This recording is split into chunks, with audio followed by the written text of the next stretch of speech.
Welcome to Talking with Tatchell. In 1999, President Putin launched the second war in Chechnya.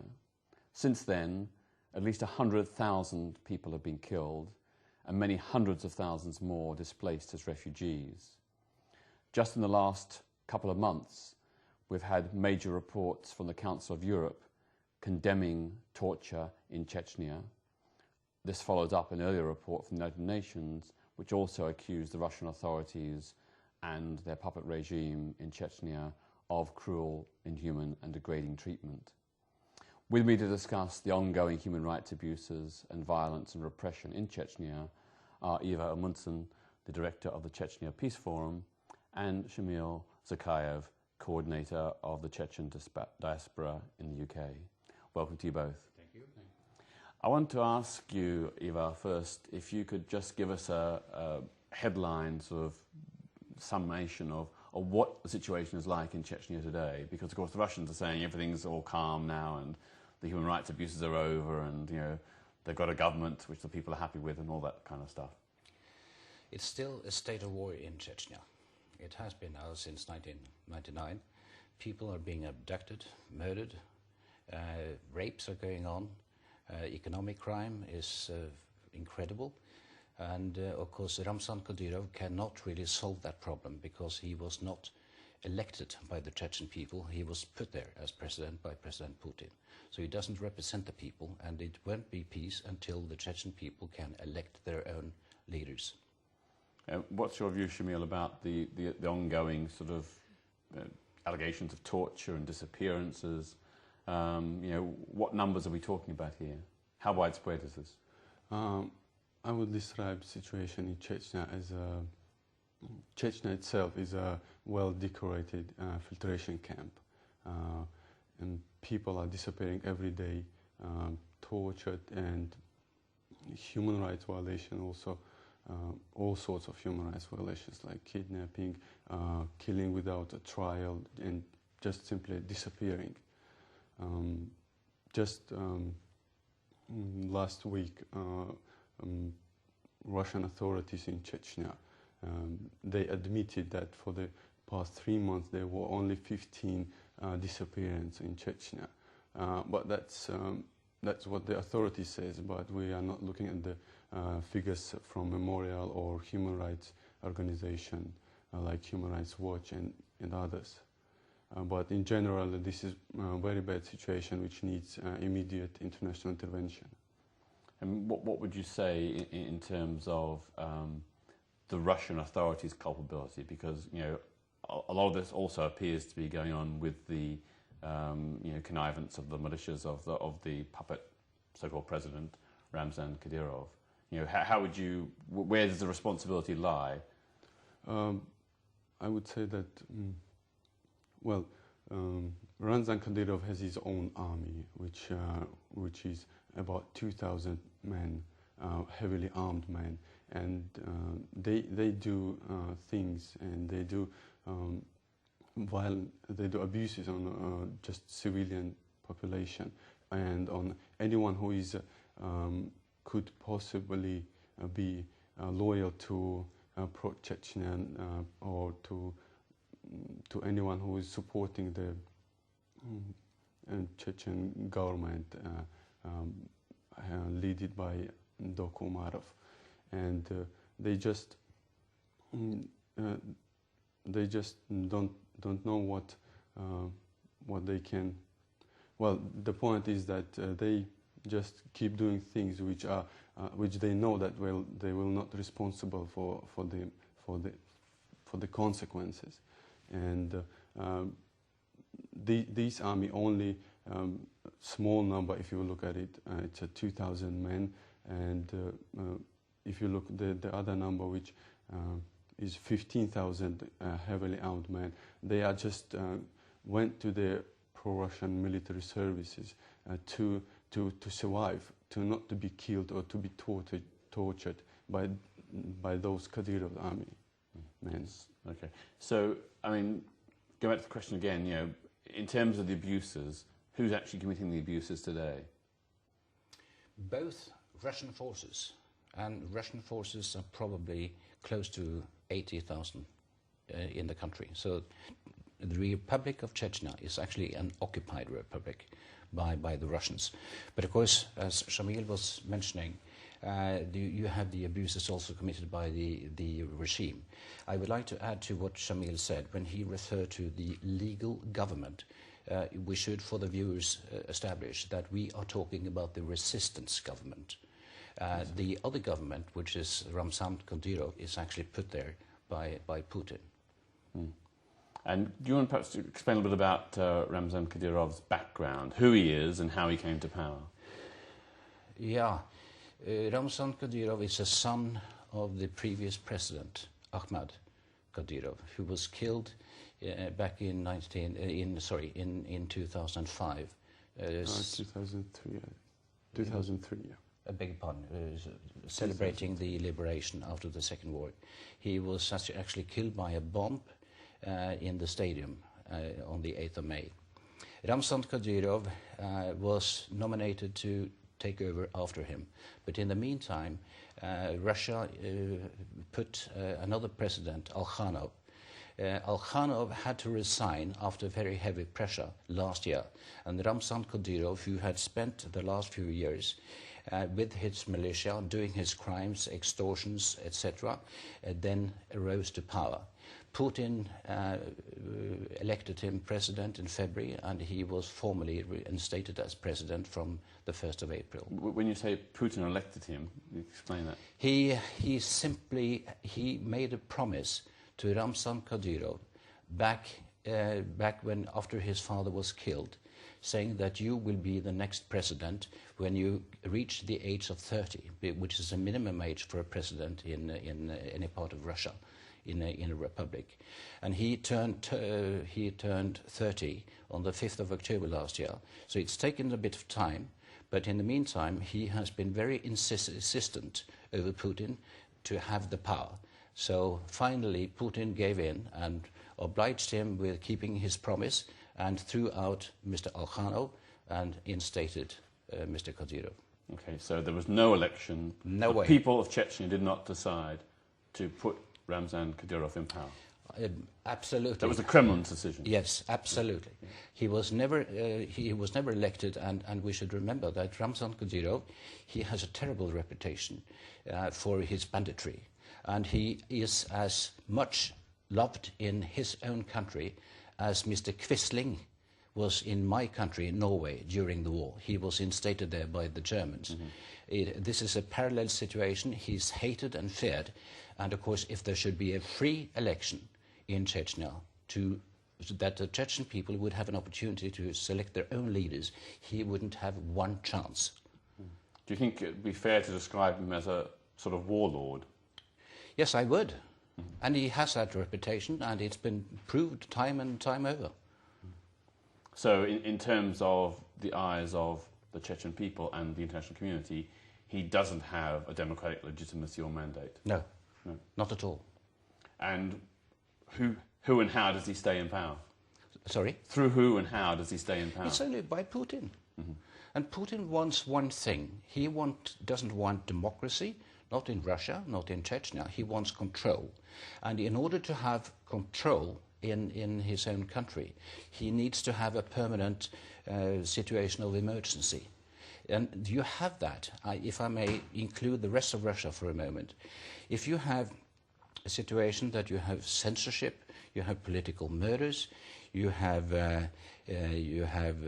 ridden yourself of all political opposition, and also you have completely made it impossible for the NGOs to operate, and you have a war, and you have threats of terrorism, then you have to together, you have a state of emergency, and that allows you to slow down and reverse the democracy and keep a totalitarian state, and that is precisely his ambition, to keep a totalitarian state, to keep control. And that goes on account of democracy in Russia as well as in Chechnya. Shamil, I mean, what's the situation for political opposition groups and human rights groups in Chechnya today? how can they operate freely, or are they suppressed? What's happening there? If you've seen the last report, that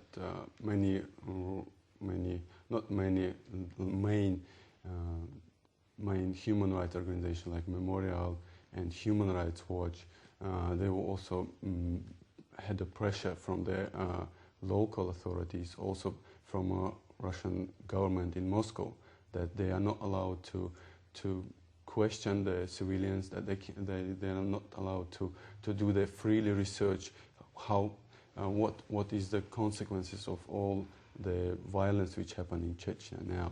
And there is a few international organizations, even we can count on like 1 or 2 organizations which are freely working towards counting these abuses and towards research on the Chechnya.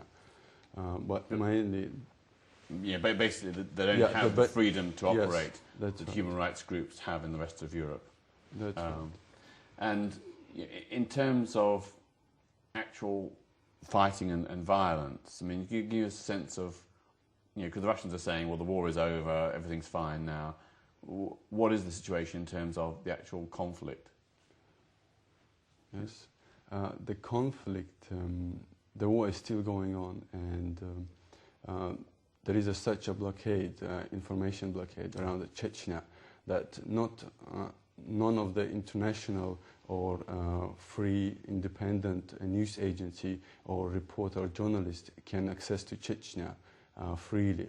Only through Moscow with a special permission, with around 20 bodyguards, you can go to Chechnya. They will show you the places which you have to see from their point of view, the places which you will see that there is a peace, no war, that reconstruction of the city, of the villages are on the way, and that everything is fine. But in the real time, there is still fightings.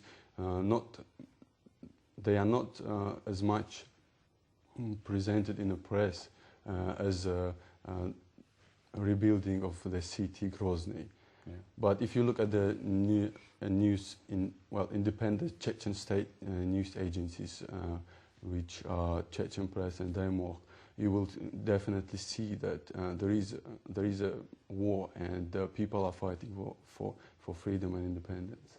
Which parts of the country are affected by the conflict? Or which parts and which proportion of the country is affected by the conflict?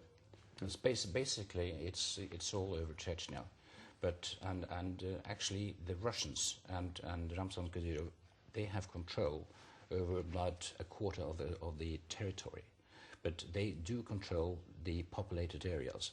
But in the mountains, in the rural districts, the people and the resistance is dominating. And who are the lead forces of the resistance? What are the organizations and movements called? They do have what I would call a kind of a coalition, because there hasn't been any election, of course, in the past 10 years. They have a kind of coalition. Unfortunately, the Russian army have killed four Chechen presidents in a row. And because of it, then they have now appointed a person by the name of Doko Umarov. And he is the appointed leader, and he is the legal leader in Chechnya today, representing the resistance and the people. Okay. What's his relationship with Kadyrov, though? They are, of course, bitter enemies. Mm-hmm. This is the resistance fighting to oust the Kadyrov regime, mm-hmm. to have some kind of international intervention, to allow for free elections to be held. And in 1997, the OSCE, the European Security Organization, surveilled the election, and they declared it free and fair. And that is the last time, and the only time, there was a free and fair election in Chechnya. And that is the number one condition for peace to come back to Chechnya. That is, the people will have the opportunity to decide their own leaders. Then we will have a development towards democracy, civil administration, and security and human rights. I mean, can you just explain a little bit more about the resistance? You know, what is their political program, or who are they? Well, Shamil, will you answer that one? Chechnya. Well, Dokumarov, he was appointed by his president, who was Abdul Halim Sadullayev, and Dokumarov, according to Chechen constitution, which was adopted in the early 90s, during the wartime. During the first Chechen war? No, that was before. It was in 1990. Right. In 1990, right. When just the Soviet Union collapsed.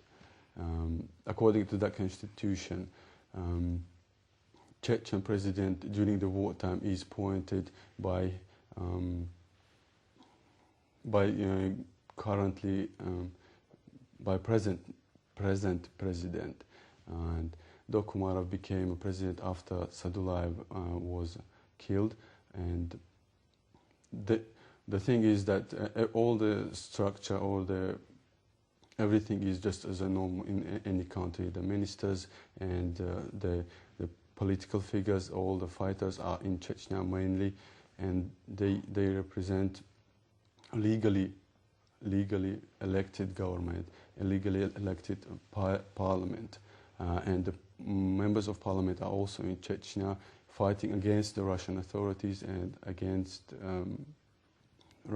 pro-Russian armies, which are led by Kadyrov, Ramzan Kadyrov. So you're saying that in Chechnya itself, the resistance coalesces around a legitimate, authentic government with ministers, with MPs, with parliamentarians, and that is sort of like an underground government within Chechnya. Exactly. It's underground and it operates in hiding, of course. And in terms of popular support, I mean, how would you say the level of popular support for the underground government is? It's an overwhelming. They are fighting for the people's freedom, and of course it's an overwhelming support for them. Before the last so-called rigged election, going back a few years, there was a Gallup which was taken up, and 85% of the people wanted to have their freedom and their independence. This is not the issue at the moment. That will come later. But if we can have the elections and we can start a process, then, of course, freedom and peace will come to Chechnya. I mean, what's your view, Shamil, about the prospects for change? Right now the Russians appear to have a very strong hold, but you're saying that they only perhaps control a quarter of the territory, albeit the main populated centres.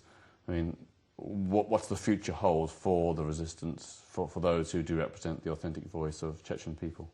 Well, we are optimists, and we hope that finally the strong political will of Western leaders, which will help to stop this crime, this violent war in Chechnya, and we hope that European leaders will finally realize that Chechnya is not far away from Europe.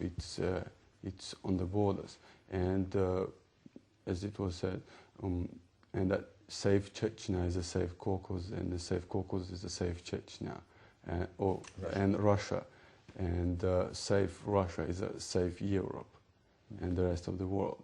But as long as Western leaders keep their eyes closed and think that President Putin is their energy supplier, their partner, and that they can rely on him. Now we certainly obviously see that he's not that democratic and that reliable, because he's ambitious, which he showed, also cannot be seen by Western politicians and by Western people in general. I mean, to me, it is hard to see, much as I support the Chechen people's right to self-determination. It's hard to see in these conditions of extreme repression, both by the many thousands of Russian troops and by President Kadyrov's own violent, vicious militia. It's hard to see how that democratic breakthrough is going to happen. It may not happen unless the rest of the world react. And that is what horrifies me. And we've seen it time and time over. The international community remains silent when these crises and oppressions and atrocities take place. We've seen it in Rwanda, we've seen it in Bosnia, where the reaction came far too late. And there has been a total absence of international reaction towards Russia over Chechnya. And we also see that terrible regimes like the Zimbabwe and the Burma regimes are allowed to continue their atrocities without international reaction. I mean, what kind of action would you like to see the international community taking? Let me put it this way. Russia has, together with most other states, signed the Human Rights Declaration of Europe, the Human Rights Declaration of the United Nations, the International Convention Against Torture, and they break them by the letter every day. And there is no reaction. Of course, we have possibilities. We also accept that Russia use not only human rights terrorism, they also use economic terrorism.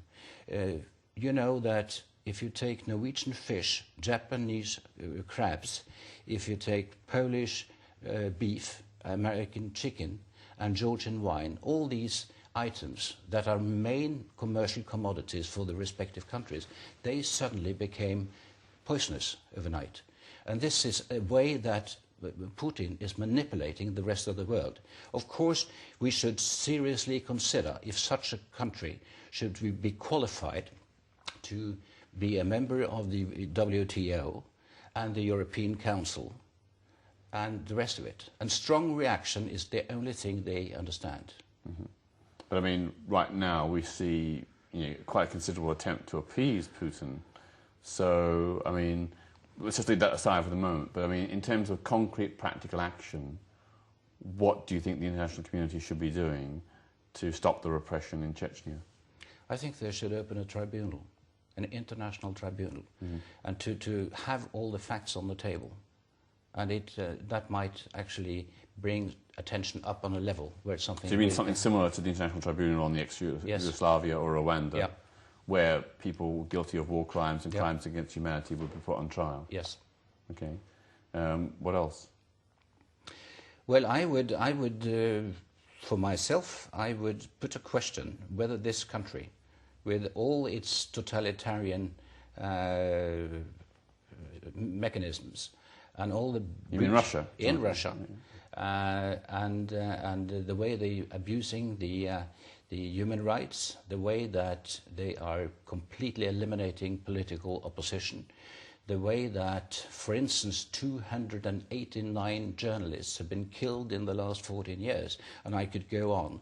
I would really put seriously if this country is on a civilized level high enough to be a member of the G8. Absolutely. I mean, certainly the abuses are very serious, and it's of course, very interesting that President Putin's own trajectory to power was off the back of the first Chechen war. Do you want to explain that, about Putin's connection and intimate involvement with this conflict and how he manipulated it to get power? This was the circumstances that was disclosed by Alexander Litvinenko, who was so horribly murdered last year in London. And the circumstances were that in September of 1999 there were 5 bomb explosions in apartment flats in Moscow. 294 innocent lives were killed. And it appeared later at an explosion that should have been taking place in the city by the name of Ryazan.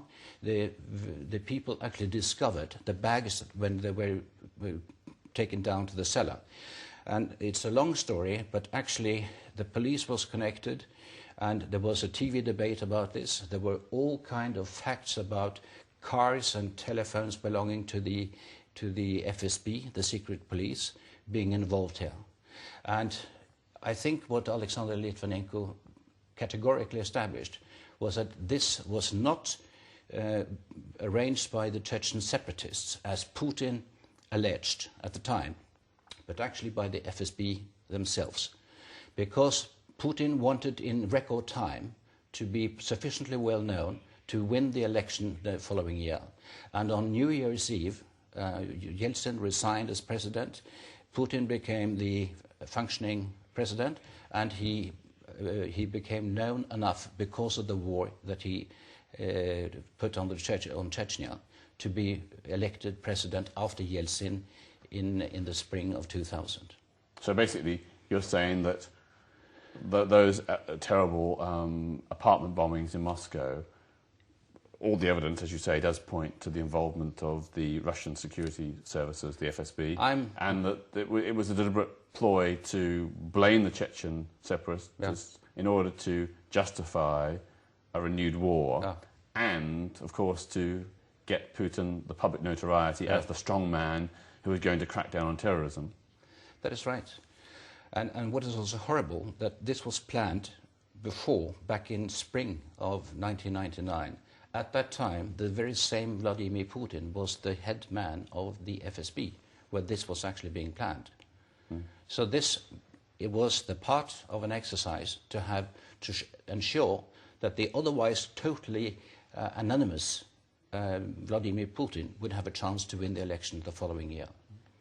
So really, Vladimir Putin owes his power as president to the Chechen war and the way in which the FSB manipulated events to strengthen his position and to launch a new war. That is the conclusion you get when you listened and read the books of Litvinenko, David Satter, John Dunlop, the Russian lawyer Trepashkin, who is now in prison because of the same situation.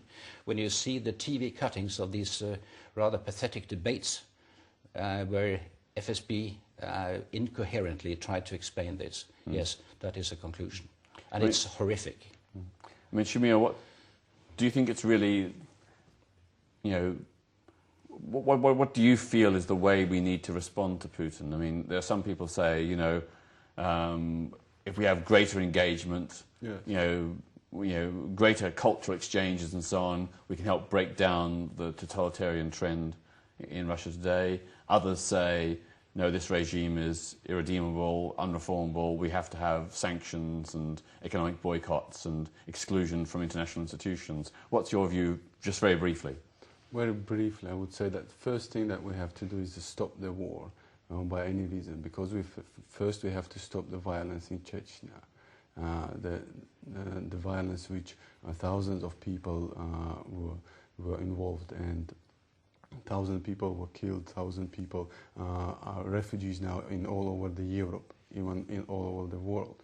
And firstly we have to stop the war, and everything we have to do is we need the political will of the European leaders of the European countries. Okay. Well, at that point I think we'll leave it, and thank you both very much for joining me. And I hope to see you all next week for another edition of Talking with Tatchell.